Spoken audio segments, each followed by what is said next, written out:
Vivek Ramaswamy, the man tapped by Donald Trump to lead the new Department of Government Efficiency, along with Elon Musk, is using 90s sitcoms as an analogy for why tech companies are hiring immigrant workers. In this very long post on X, Ramaswamy said, American culture celebrates mediocrity over excellence. Here are his words.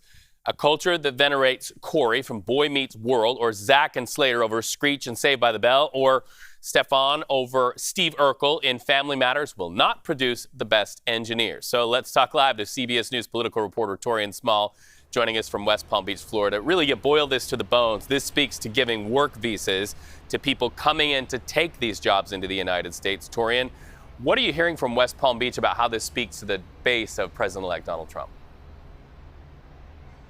We'll read a spirited debate about my childhood favorite TV show. Certainly was on my 2024 bingo card, but at the root of this discussion, Vivek Ramaswamy is trying to make the point that American culture has really prioritized the high school jock over the nerds, which is why, in his mind, he believes these tech companies are really leaning into this H-1B visa program to bring in foreign-born talent to the U.S. in some of those top jobs like engineering, like tech, for example. We saw Elon Musk back up his Doge co-leader by saying that America has a shortage problem when it comes to these more high-experience, high-tech jobs. And that's why they're saying there is some merit to this program. Now, Vivek Ramaswamy has been a big opponent of this program in the past, saying that there needs to be a reform that needs to be based on meritocracy, not a lottery program. But this still did ruffle the feathers of Trump's most supportive base, that the MAGA base here. And we saw people like Laura Loomer, who traveled with the president on his private plane during the September 11th anniversary events this year, come out on Twitter and say that she disagreed with the two tech billionaires, pretty much saying that they're out of touch, and this message surely isn't one of American first. From there, we've seen it devolve into this conversation about whether or not some of the critics to Elon Musk and Vivek Ramaswamy have been punished, their Twitter status been revoked because of that. But though at the heart of this, though, Reed, again, is a conversation about American excellence and whether or not there's space for foreign-born people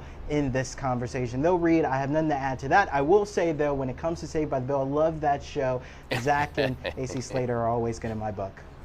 Well, you know what? I always wondered if I needed to have the highlights, like one of them. I can't remember which one it was. So, but I was more of an Urkel than either one of the guys on that show. While we have you here, a very serious topic, and that is the fact that right after Inauguration Day, President-elect Donald Trump is saying he is going to conduct the largest mass deportation in American history.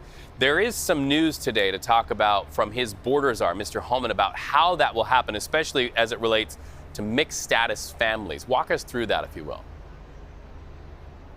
Well, Holman is certainly no stranger to these large-scale operations. He was a part of ICE under Obama when we saw the most deportations under a presidency in American history. I also have to mention, though, that the second largest deportation happened not under Trump, but under President Biden this year. That number is about 271 unauthorized immigrants in the fiscal year of 2024 deported by ICE under President Joe Biden. So trending upwards as President Trump looks to come into office. Holman has been mum about how much this will cost, but he's been floating the idea that this could range around the $86 billion mark to partake or to take out this massive deportation operation. When it comes to funding, though, it's the power of the purse that lies within Congress. It's going to take some type of consensus there because we see just a very narrow majority in the House.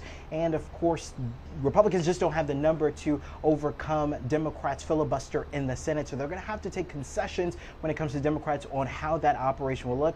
Donald Trump could also exhaust a national emergency declaration like we saw him do in 2019 to be a little bit more flexible with public or with federal funding. He can move some money around from the Department of Defense like he did before in the past, but ultimately it's going to take the handwork of Congress, and as we see, it's not much that could be done very quickly on the Hill nowadays, so it's going to take quite the effort for Holman to see this out. Well, in the meantime, this was a huge campaign promise. He ran on this, so it'll be fascinating to see if he's able to deliver in the timeline that he's promising the American people. CBS News political reporter Taurean Small, always great to talk to you from West Palm Beach, Florida, or anywhere you are on the map. Taurean, thanks.